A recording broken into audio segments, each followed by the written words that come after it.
Salam doğanlar, iyileşler, cigiler, dostlar. Men Ayna. Men Şvitsariyada yaşapıyorum. Men aslım Marlı. 10 yıl oldu bärik gelenme. Yoldaşım bilen Zürich şehrine yaşapıyorum. 3 tane kıydıma.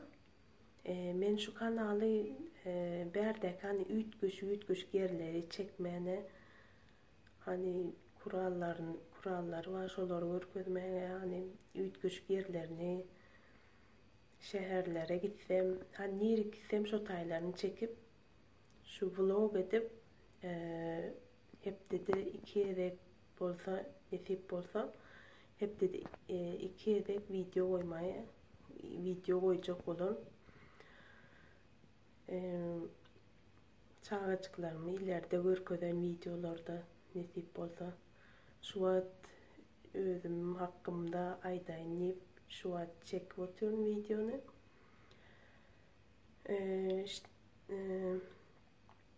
Sonyalı hani berdeki ütgüç yerleri görkeden alışveriş ettim, hani şu berdeki yiyecek zatlar görkeden nasip bolsa, hani iyileyen zatlarını, hani ütgüşük şokolatların beri şokolat ülkesi şey değil ya, hani şokolatlar berden hemmesi şokolatların ütgüşük şokolatların hemmesi berden çıkıyor. Şu zatlar görkezip hani vlog edip koyarım inşallah.